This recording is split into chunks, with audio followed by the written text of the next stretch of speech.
together to make Nigeria a better place. And as soon as he got in his inaugural address, he declared that this was going to be a house of reform, or if you like, a reform house. We're going to shake the table a little bit. We're going to think differently and do things differently.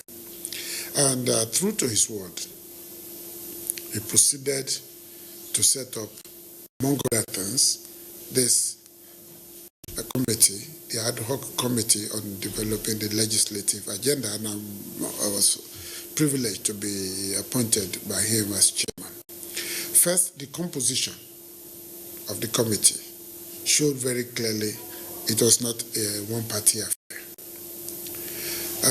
Secondly, asking me, who was new in the House, to be chairman meant that he wanted a kind of fresh look at the issues that the House should be engaging. And he, like he said, he wanted me to draw on my own experiences, my pedigree, and provide leadership for very experienced men and women to come together and develop a legislative agenda. So what you see in that agenda is an attempt to encapsulate the thinking of the House, the commitment of the House, the spirit of the House, the dedication of the House to a better Nigeria, a more peaceful, prosperous, and growing economy that would serve the interests of all Nigerians. After all, we call ourselves the People's House.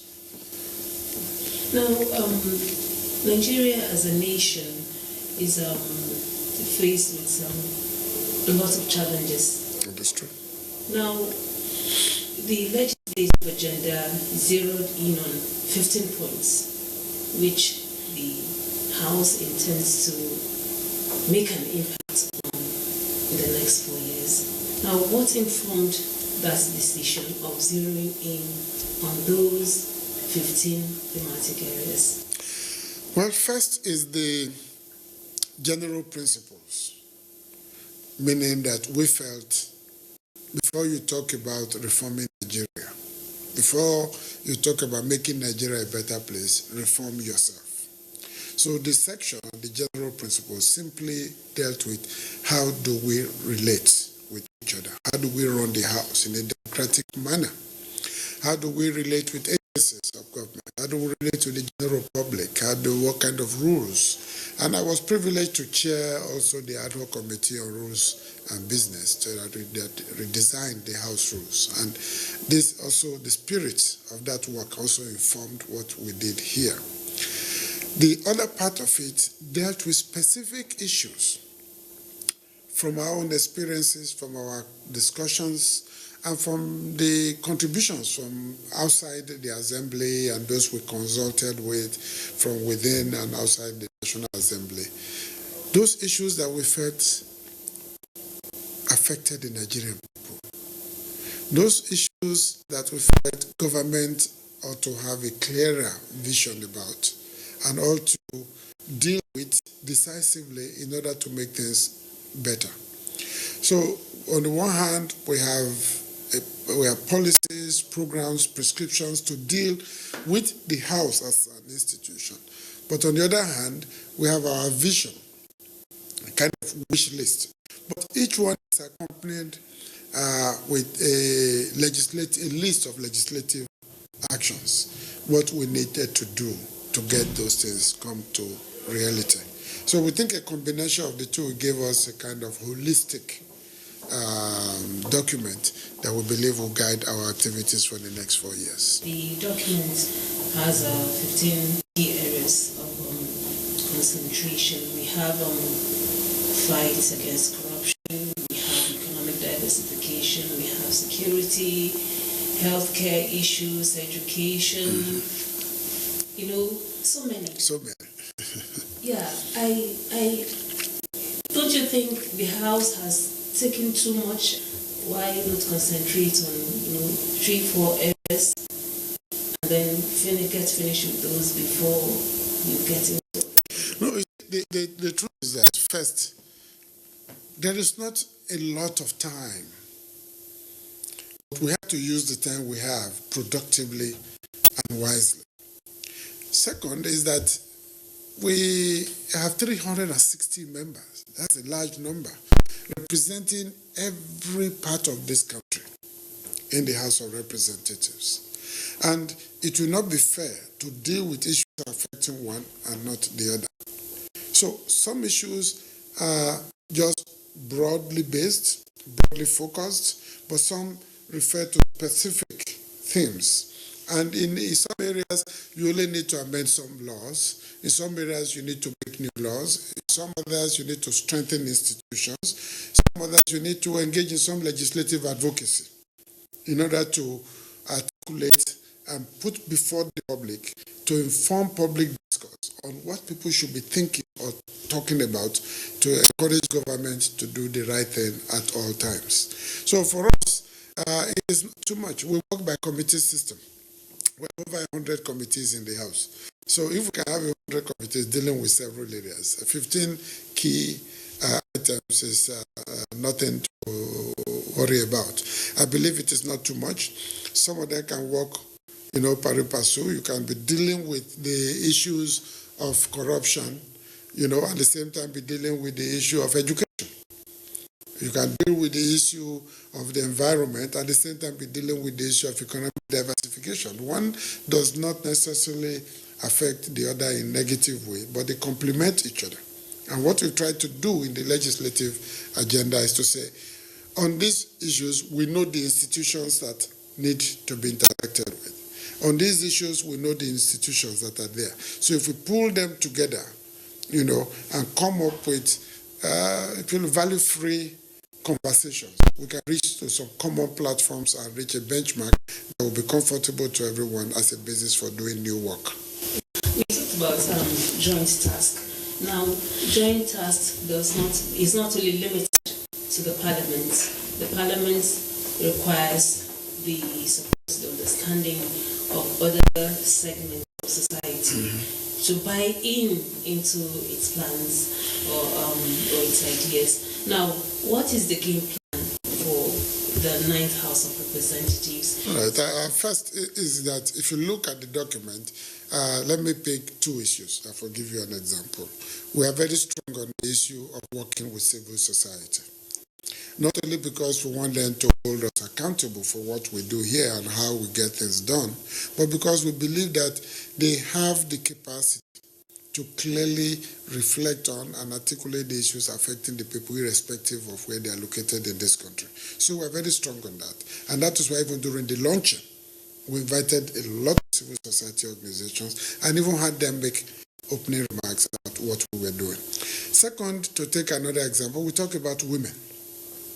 We're not a house that believes, when you put money in education, in roads, and water, women are necessarily benefiting. No.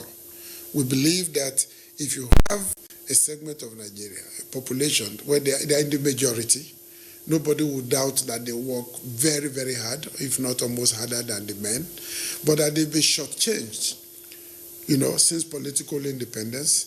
Their numerical strength is not reflected in the numbers we have in the National Assembly or in the cabinet or anywhere for that matter.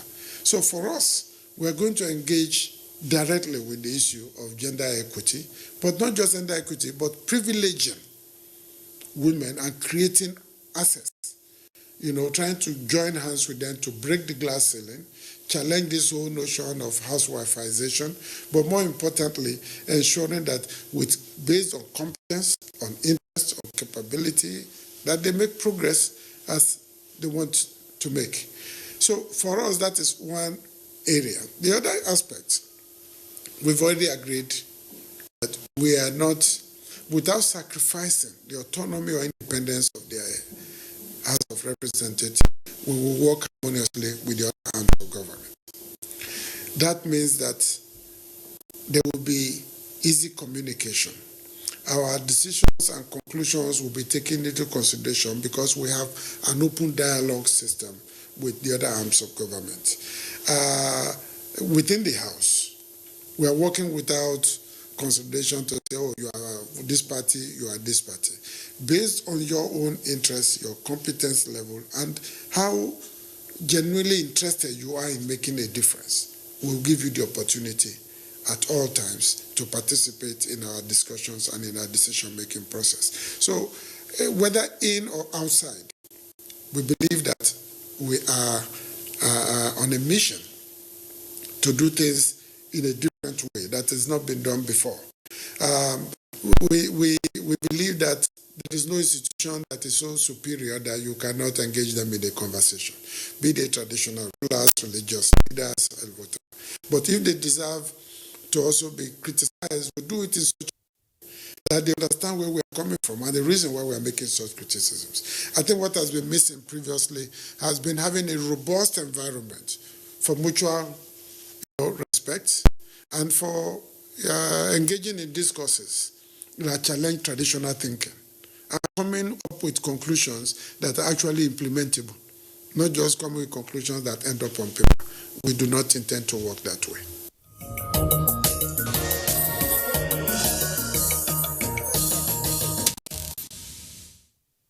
Unveiling of the 15-point document, a roadmap which points out the direction of the 9th House of Representatives on this journey of what the House describes as one of shared ideals to positively impact the well-being of Nigerians.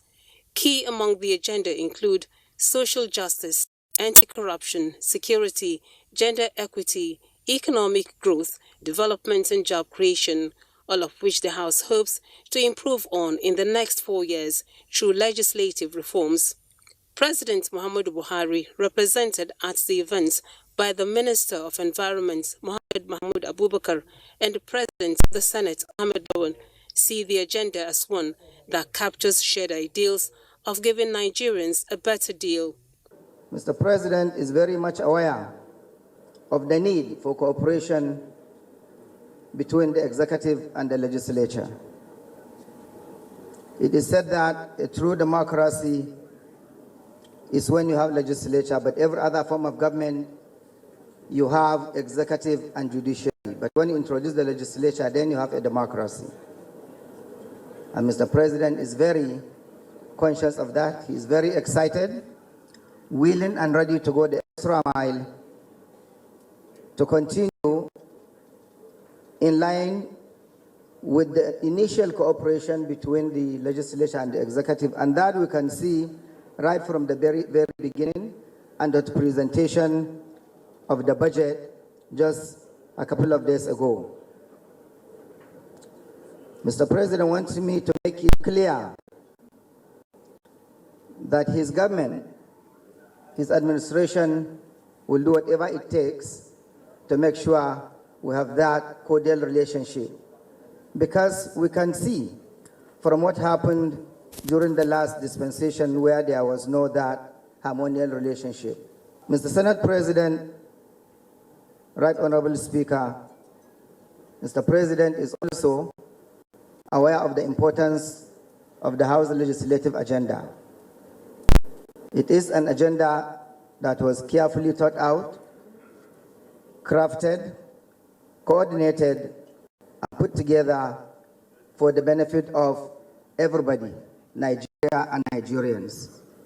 It is through this agenda that the legislature, in cooperation with the executive, will be able to provide the needed goods and services to the people, laws that will protect the people, and also that will provide an environment for cooperation with other nations that will also improve the economic standing of Nigeria in Africa and in the rest of the world.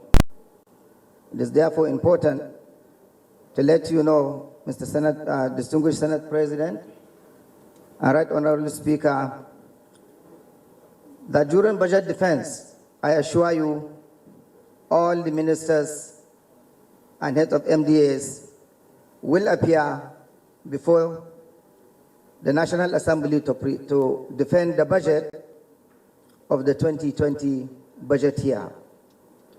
If we do anything short of that, that means we're undermining the cooperation between the executive and the legislature, and equally maybe undermining the progress of the country. And so I assure you, you will not have that problem of not showing up. Finally, I will also express, Mr. President, feelings on the kind of work that the National Assembly is doing to maintain the kind of cordiality that already exists. And he said he will go the extra mile to make sure that that continue. And finally, he would like to thank you for inviting him to this all-important unveiling of the House legislative agenda, which incidentally turned out to be also the Senate legislative agenda. This kind of cooperation between the two houses shows that not only cooperation between the legislature and executive, but also between the two houses, which means it's a departure from the usual work where Senate is doing its own and the House is also doing the same.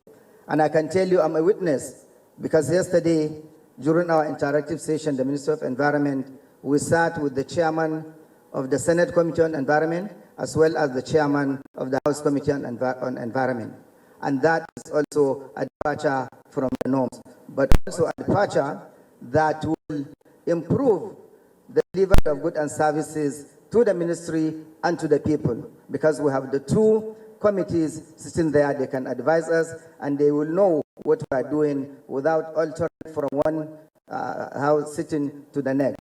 So this is really very commendable, and we thank you very much for that. Distinguished Senate President, Right Honorable Speaker, ladies and gentlemen, thank you. Let me start by congratulating the leadership and membership of the House of Representatives for this very important and memorable event. The event where the Nigerian public will have the legislative agenda of the House unveiled and made available. For me, I am not an invited guest. I'm part and parcel of this event and this institution. By my calling today, the legislative agenda that we are about to unveil is supposed to be our legislative agenda in the Senate as well.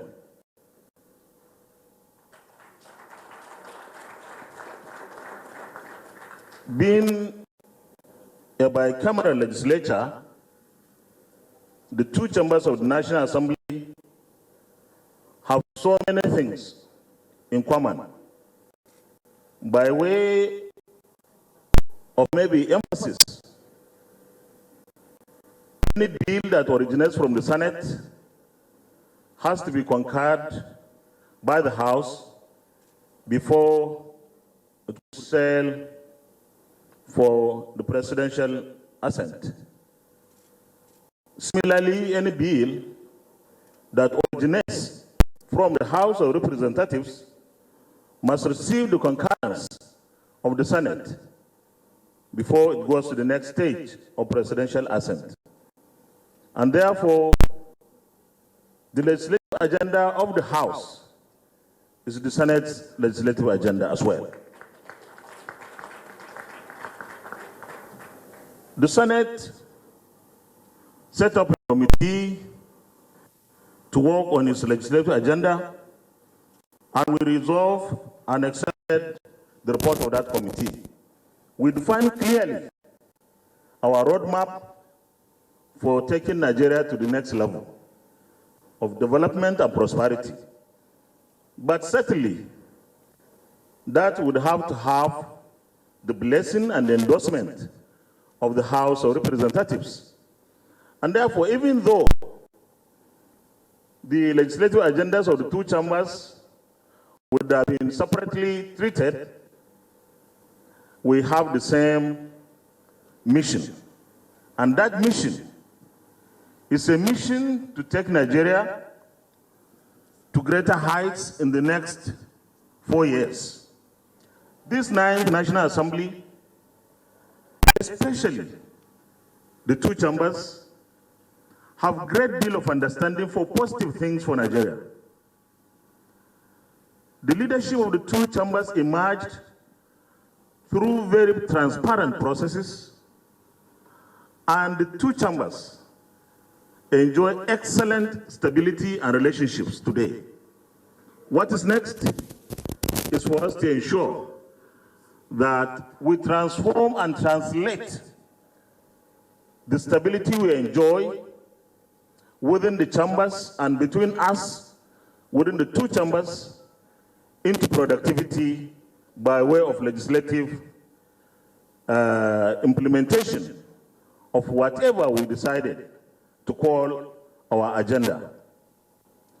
I have no doubt that the leadership of the House and the membership will work so closely with the Senate and ensure that in the next few years, the two agendas of the two chambers combined will provide the kind of stability in terms of sustainable development trajectory for Nigeria.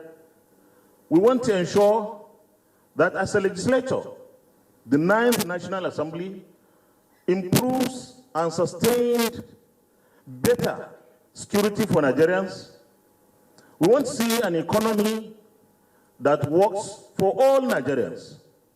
That is to say, an all-inclusive economy that brings out the millions of Nigerians, especially our youth who are unemployed, into jobs, sustainable jobs.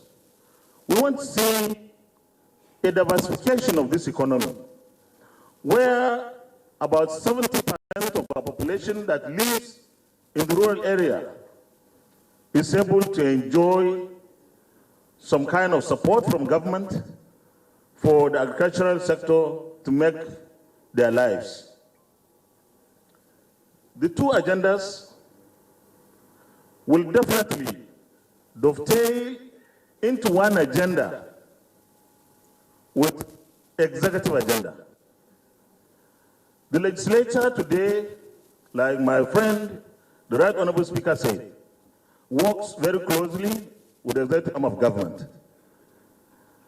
There is no difference between what we want to achieve in the legislature, in the National Assembly, with what the executive arm of government wants to achieve.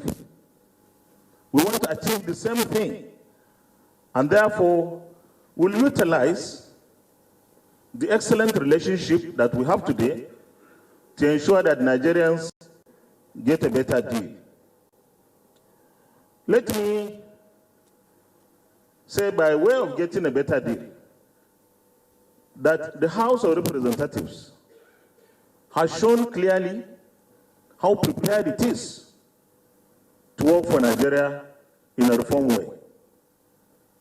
The House, of course, you may hear this from the House, but the spirit and manner that the MTF was passed by the House shows clearly the commitment of the House, the capacity of the House, the willingness of the House to work as seriously for Nigeria to make progress.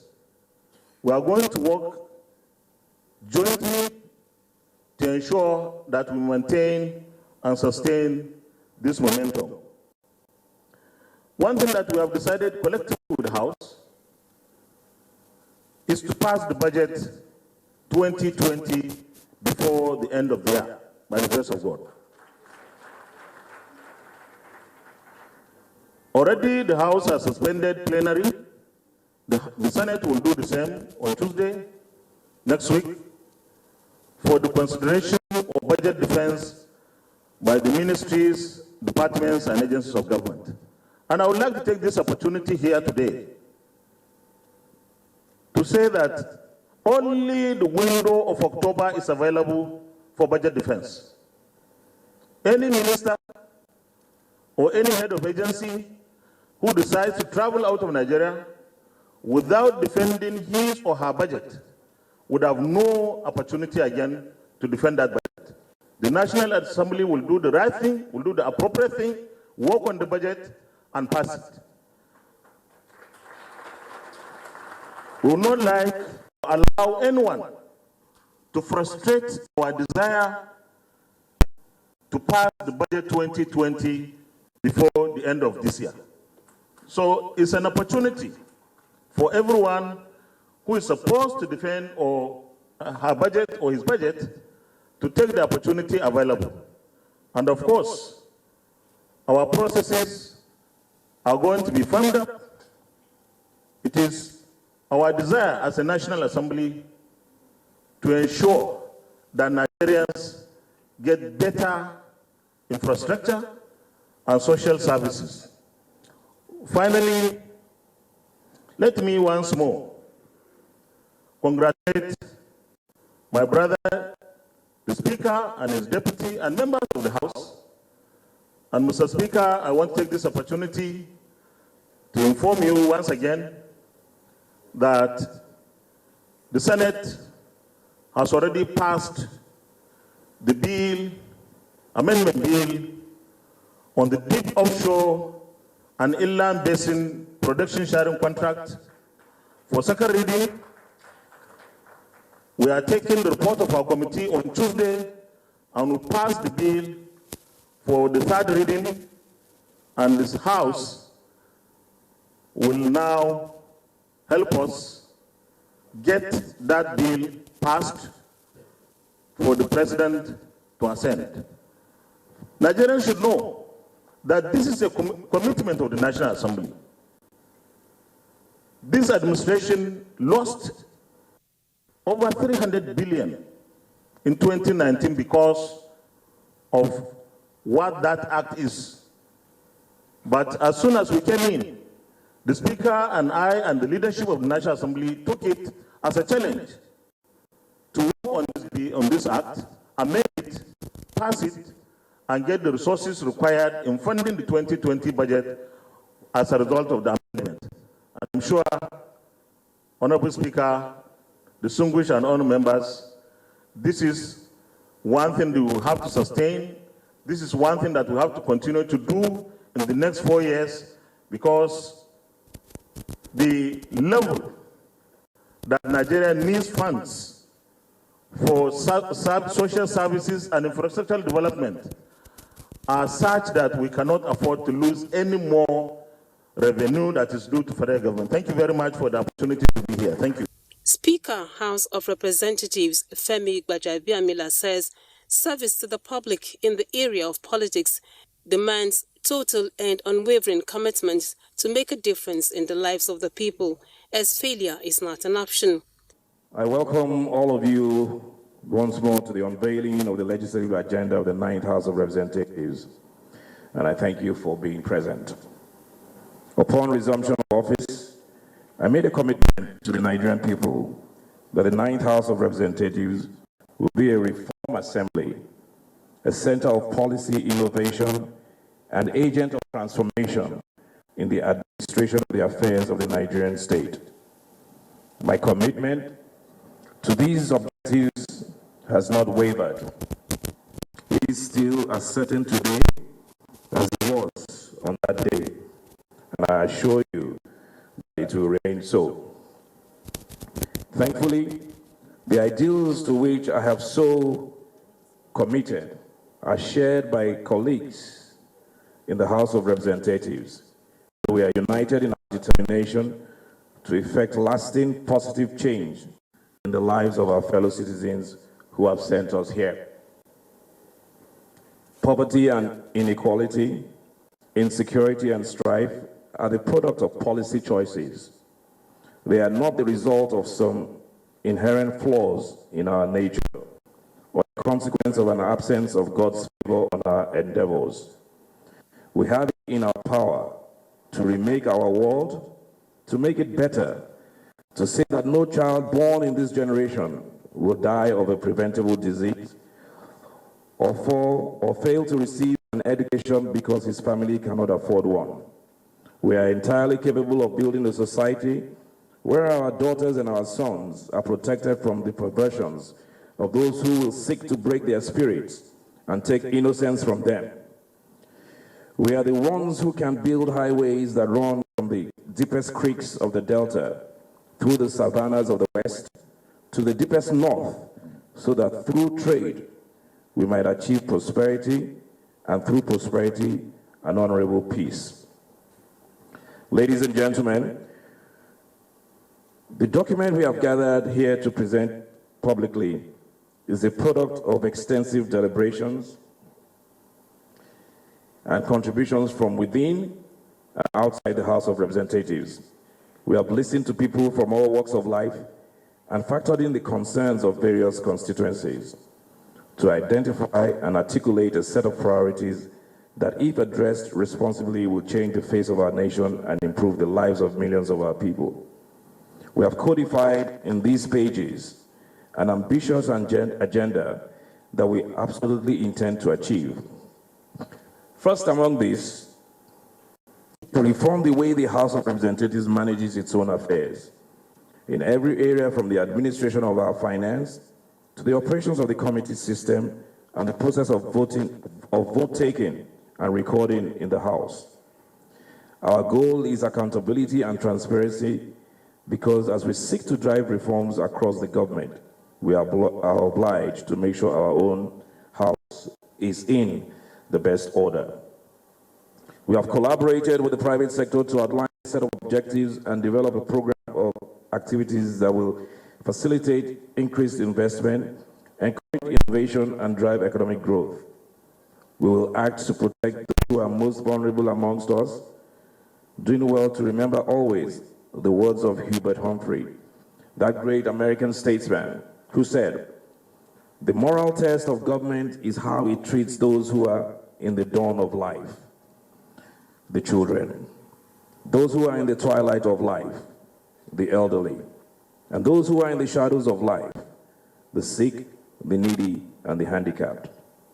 We will seek through legislation and oversight, engagement and collaboration, the achievement of a kinder, gentler, more prosperous nation, so that we may leave as our legacy a bequest of love and promise greater than anything else that has come before.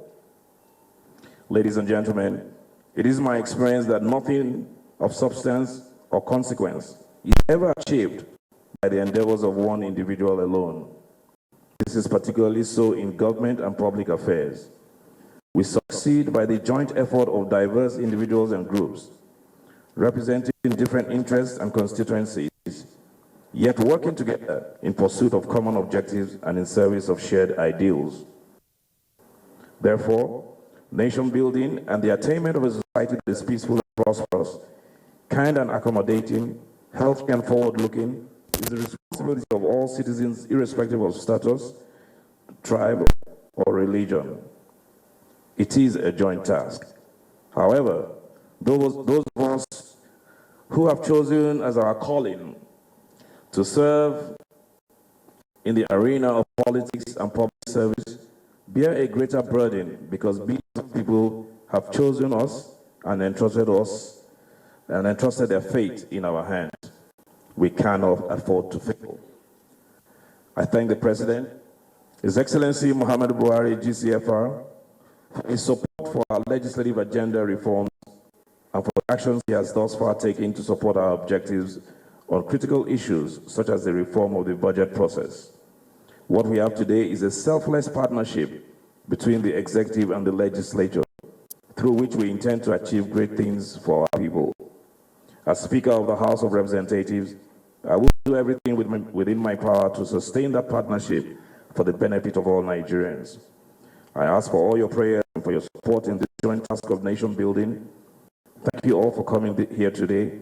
As you go in peace and in safety, with good health and Godspeed. The ceremony attracted the presence of Gali Umar Abba, a former Speaker of the House of Representatives, among other dignitaries. I feel greatly honored to be in the midst of honorable members of the National Assembly and other eminent compatriots to deliver a goodwill message on this auspicious occasion of the unveiling of the 9th House Legislative Agenda. The importance of the legislative arm of government in the effective and efficient administration of a country cannot be overemphasized. The legislature plays the pivotal role of stabilizing governance by making laws that will ensure societal order, peaceful coexistence of the citizens, and good governance of the Federation. It is, no doubt, the bedrock of every democracy. No democratic government thrives without solid, well-articulated parliament. The progress and well-being of a nation rests on the shoulders of its National Assembly, and I plead with you not to handle the enormous powers conferred on you by the Constitution with levity. The onus lies on you to meticulously steer the ship of governance through the right waters to avoid any storm of turbulence. The destiny of the Nigerian state lies in your hands, and I am doubly confident that with your collective commitment, the country is destined for greatness and unhindered progress. As we all know, the Parliament has broad oversight functions and is equally empowered by the Constitution to form committees of its members to scrutinize bills brought before them and also critically examine the conduct and activities of government institutions and officials, which invariably cuts across the other two arms of government, the executive and then the judiciary being my own primary constituency. This sweeping power is not bestowed on the legislature for fun. It is absolutely with the intent to strike a balance between the three arms of government and also ensure compliance with the doctrine of separation of powers, which is anchored on checks and balances and enthronement of a regime of mutual relationship and interdependence. This is a constitutional provision that you must cherish and apply to the letter with a view to evolving the rule of law and egalitarian society.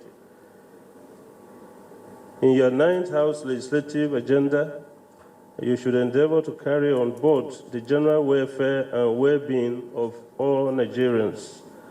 The times are quite unfavorable, to say the least. The general climate in the country is literally inclement. The security challenges across the country are gaining momentum by the day, and the right legislation should be put in place to arrest the tide. The economic weather, too, is quite unfriendly.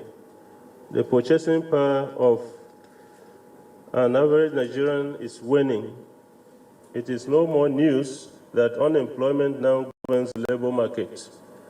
As you settle down to roll out the agenda for the 9th Assembly, I crave your indulgence to fashion out new laws that will address the plethora of problems plaguing our nation. I would like to assure you that as you embark on this important voyage of national rebirth and reinvigoration through effective, people-oriented legislation, the judiciary is solidly behind you. Since our role is strictly limited to the interpretation of the laws of the land, we will not leave any stone unturned in that respect. You can be rest assured that you already have a good and dependable ally in the Nigerian judiciary. We will, on our part, as usual, vigorously pursue the observance of the rule of law by all citizens. There is no sacred cow anywhere, as no one is above the law, no matter his or her position in the society. Justice must be served without fear or favor. Every law of the land must be obeyed. Let me assure everyone present here that the consequences of disobeying lawful court orders will be too grave to bear. We all should give our loins to do our constitutionally assigned duties with due diligence so that Nigeria can be the pride of everyone. I sincerely thank you all and wish you a successful 9th Legislative Assembly. I rise here on behalf of the leadership of the House of Representatives to cast our vote, this time around, not a ballot box, vote of thanks. To thank each and every one of you that has found time to identify with the House of Representatives in this our great moment of a legislative tradition for unveiling our roadmap in the name of the legislative agenda of the 9th House of Representatives. Mr. Speaker, on your behalf, I would like to thank each and every one of us that is here to identify with us in solidarity, to of course unveil our legislative agenda, which we have rightly done now. I also have to specifically thank the former Speaker, Right Honorable Gali Umar Nava, who apart from his presence here on the high table, has also filled in the gap to provide for us here the services of the guest speaker, which he has rightly done, and we are proud of your pronouncements and your statements here as a man of the institution. Mr. Speaker, on behalf of the leadership, I would like to thank the service chiefs that are here, some of them represented, and indeed members of the paramilitary organizations that are here with us. It is also our hope that your service chiefs, when you get back out there, you chiefly serve Nigerians very well. Your Excellency, Mr. Speaker, let me on behalf of you emphasize, reiterate that with the unveiling of our roadmap here in the name of the 9th House of Representatives legislative agenda, which of course is providing us the roadmap, the blueprint of our operations for the next 4 years, to be laid by your vibrant self, the Speaker of the House of Representatives. Today marks the beginning of the takeoff of the 9th House of Representatives, and it is our hope that this flight will be turbulence-free, with the captain in charge, with the co-captain Wase around him, and indeed members of the crew that involves Ado Dogwa, Honorable Bonguno, Honorable Apatasan, and also a very strong member of the cabin crew, Right Honorable Ndudu Elumelu, the leader of the favorable minority. Mr. Speaker, I want to say with all sense of commitment and responsibility that from today, the doors of the National Assembly, in particular the doors of the House of Representatives, will remain open for a legislative interaction with the general members of the public, agencies, ministries, and members of the paramilitary and members of the military organizations in the discharge of our legislative responsibility in the overall interest of the Nigerian people. Mr. Speaker, on your behalf, I want to thank them once again, especially our number one guest, the President of the Federal Republic of Nigeria, who is ably represented here by the Minister of Environment, and whose statements here have also encouraged us to continue to partner with the executive arm of government in the best form we can to be able to deliver the expected from our respective constituents. I will not round up my vote of thanks, Mr. Speaker, without specifically thanking the Senate President for the words of wisdom he has made, statements here that encourage most of us. Your Excellency, the Senate President, will remain an intertwined chambers, the Senate and the House of Representatives. We will continue to fly on the same page. We will continue to operate under the same aspiration and with the same commitment to working in synergy with the executive arm of government to deliver the dividend of democracy to the people of the Federal Republic of Nigeria.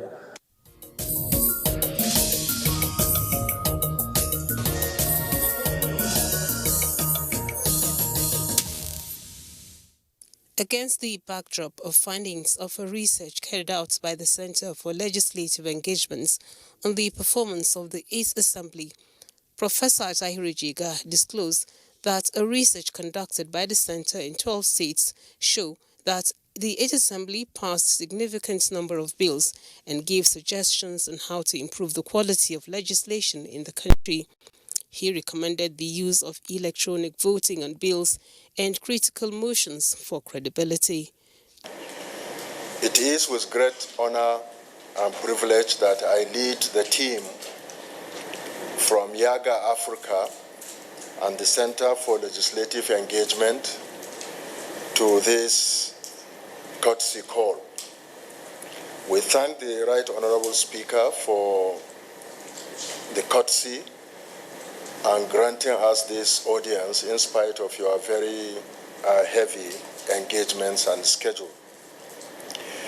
The purpose of our visit here today, Right Honorable Speaker, distinguished ladies and gentlemen, is to brief you about a research project which was just concluded by Yaga Africa under the Center for Legislative Engagement, which assessed the performance of the 8th National Assembly. I have the pleasure of being the lead researcher along with 5 other senior researchers to supervise and direct this project.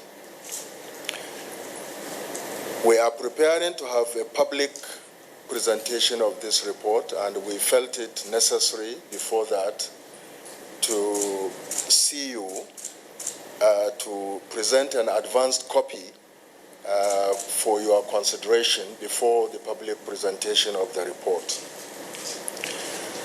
Right Honorable Speaker, the legislature, as a cardinal institution of democracy, has responsibilities for lawmaking, for oversight, and for representation. The key question that we try to address in this research is the extent to which the 8th National Assembly in Nigeria has lived up to the expectation with regards to these core functions of the National Assembly. We conducted this study using multiple methods of data gathering and also multiple methods of data analysis. We were able to, of course, do the normal literature search, in addition to which we were able to interact and administer questionnaires to principal officers in the National Assembly, to staff in the National Assembly, both legislative aides and the bureaucrats in the National Assembly.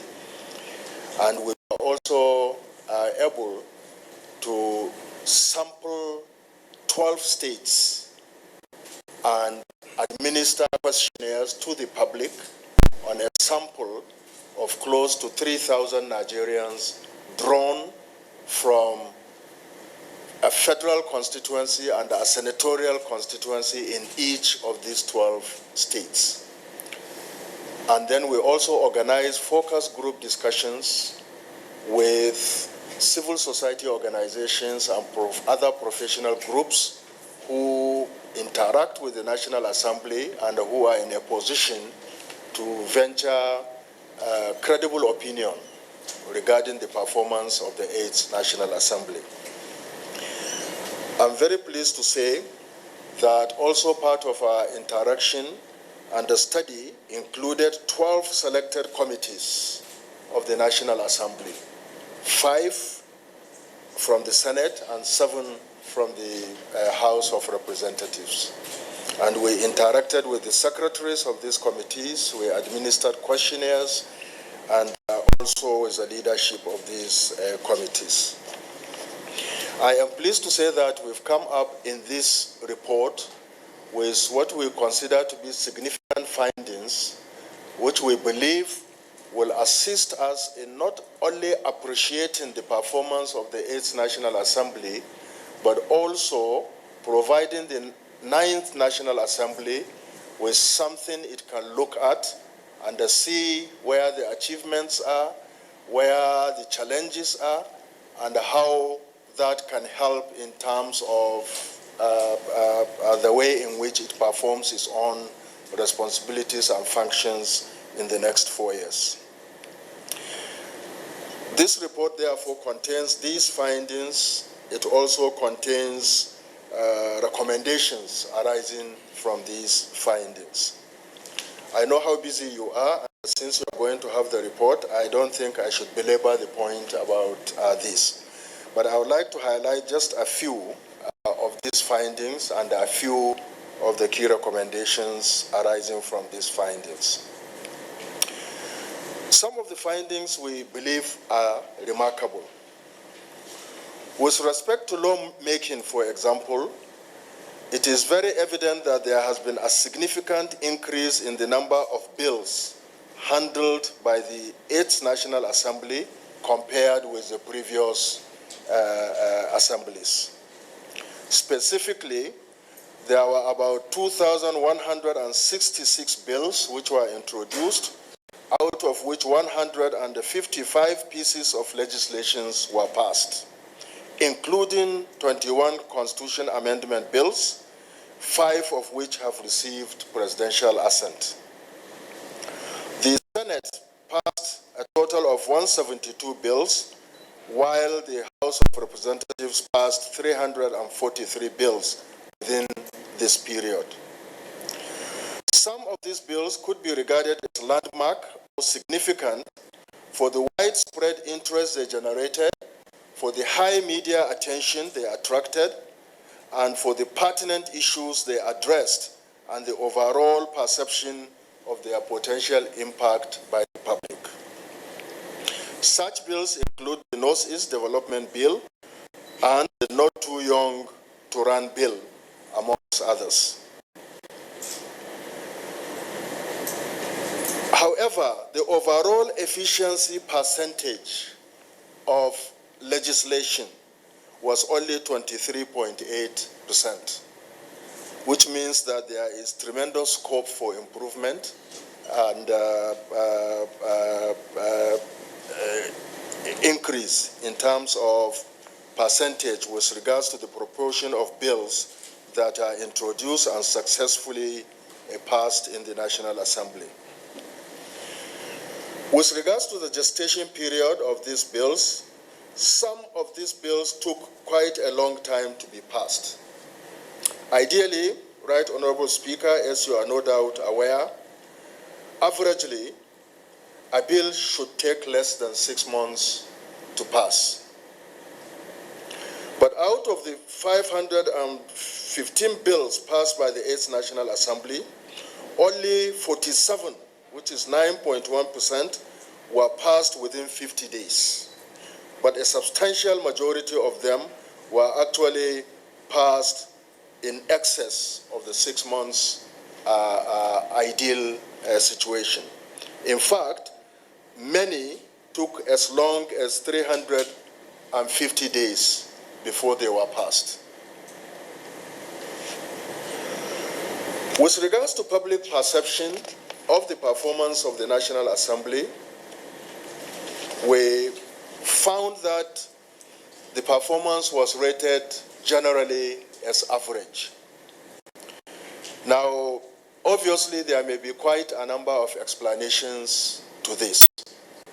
Some of this may be attributable to perhaps lack of proper engagement by the National Assembly itself in terms of advertising the work that it has done.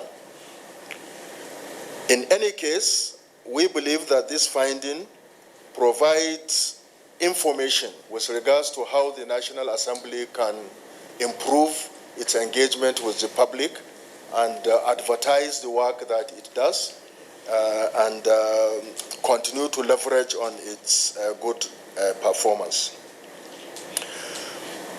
That is with regards to lawmaking. With regards to oversight,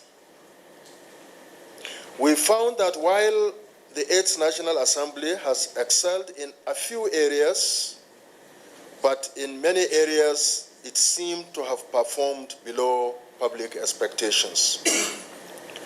Whereas some committees were found to be very active, but only a few, others were moderately active, while the rest, substantial majority, were inactive. Again, there may be a number of explanations, and we've taken all these possible explanations in the recommendations that we have offered in terms of what the 9th Assembly and the subsequent assemblies can do to improve this.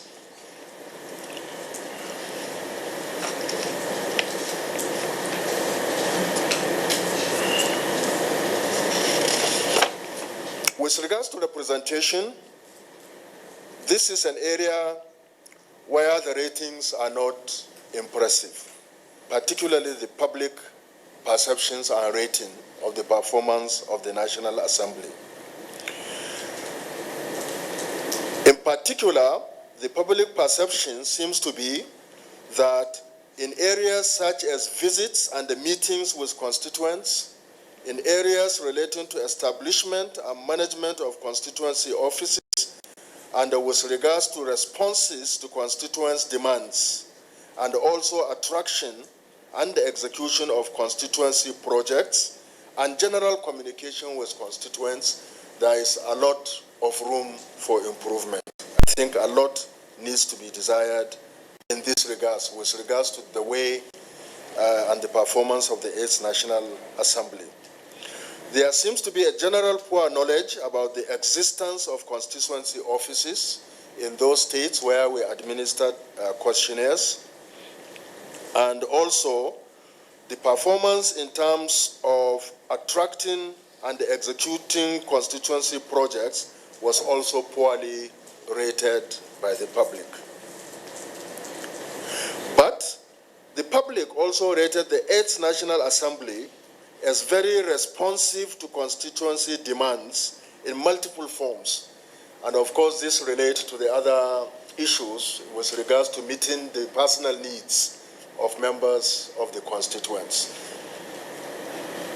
On the aggregate level, the overall assessment of representation taken from the data collected in the states was below average. The positive rating stands at 29.8%, approximately 30%.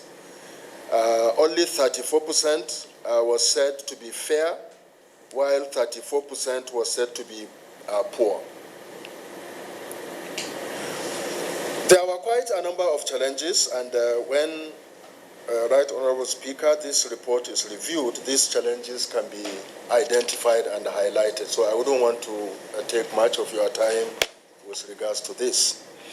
But I would like to say a few things with regards to the recommendations that have arisen from our own assessment of the findings of this report. With regards to lawmaking, we have made 5 specific recommendations. First of all, we believe that there is need to entrench pre-legislative scrutiny as a norm for all proposed legislations. There have been serious challenges, for example, in terms of the time that is spent on bills, because there is no presentation scrutiny. And we believe that this is a very, very important thing that many legislatures all over the world do, and which we think this National Assembly can benefit from. And also the National Assembly may wish to consider creating Legislative Standards Committee to oversee this pre-legislative scrutiny process. It will definitely add value to the quality of the bills that are considered by the National Assembly, and also the quality of the bills that go to the President for assent. I think there were some cases where bills were returned because either of lack of proper editing or some inconsistencies, which could have been avoided through the scrutiny process. The National Assembly leadership should also endeavor to challenge legislators to provide periodic reports on constituents' engagements and also the activities of constituency offices. We also think that the National Assembly has a lot to do with regards to sensitization of the electorate on the functions of the lawmakers as well as the imperative of their participation in the legislative processes as is normally required. As I said, a lot of the perception that came from the feedback in our questionnaires may be attributable to really this lack of engagement and therefore lack of appreciation by the public of the work of the National Assembly. This, in summary, without taking too much of your time, Right Honorable Speaker, distinguished ladies and gentlemen, is what has come out of this study. This is a pioneering study. It's the first time that this kind of study is done, and we believe that, at least from the point of view of research, it gives us a good framework in terms of how we can keep improving conducting this kind of research for the National Assembly as well as for other public institutions. And we believe that a careful study of this report can also add tremendous value in the future work of the 9th National Assembly as well as subsequent assemblies. So thank you so much, very much, Right Honorable Speaker, for giving us this opportunity to give you this briefing. And I would like, with your permission, to now give you an advanced copy of the report. We will provide better and more copies in readiness for the public presentation. Thank you very much, sir.